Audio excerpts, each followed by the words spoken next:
First step என்னன்னா நம்மளுடைய அந்த பெல்விக் பவுல் இருக்கு இல்லைங்களா, அந்த அந்த ம், என்ன சொல்றது, அந்த ஸ்பைனோடைய அடிப்பகுதி. இப்ப கேகல் எக்ஸசைஸ் அப்படின்னு சொல்லி எல்லாம் கேள்விப்பட்டிருப்பீங்க.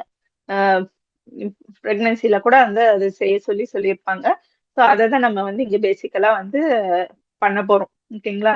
இது வந்து கொஞ்சம் கொஞ்சம் பழகணும். அந்த அந்த ஸ்பைனோட அடிப்பகுதியில இருக்கிற மசில வந்து முக்கியமா நம்ம உட்கார்ற அந்த ஆசனி வாயு வந்து டைட் பண்ணணும். ஓகேங்களா.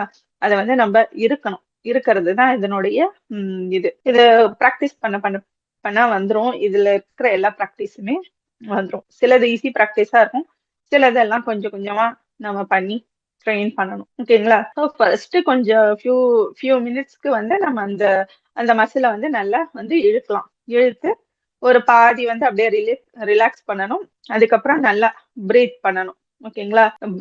பிரீத் பண்றதுன்னா நல்லா அடிவயிறு வரைக்கும் பிரீத் பண்ணணும். அப்படியே மேல ஷாலோ பிரீத்திங் பண்ணக்கூடாது. டீப்பா வந்து நம்ம பிரீத் பண்ணணும்.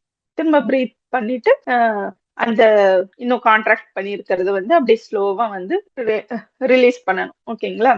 இதுதான் வந்து நம்மளுக்கு வந்து என்ன சொல்றது, இது வந்து பண்ண பண்ண நம்மளுக்கு வந்து ஒரு அவேர்னஸ் நடக்கும். இங்க வந்து இதுக்கு இது ஏன் பண்ணணும், ஏன் இந்த மாதிரி நம்ம அந்த மசில கான்ட்ராக்ட் பண்ணணும், இருக்கணும் அப்படின்னா நம்ம அங்க இருக்கிற ஒவ்வொரு டிஷ்யூவும் ஒவ்வொரு செல்லையும் நம்ம வந்து நம்மளுடைய கான்சியஸ்னஸ்க்கு நம்ம வந்து கொண்டு வரணும். ஓகேங்களா.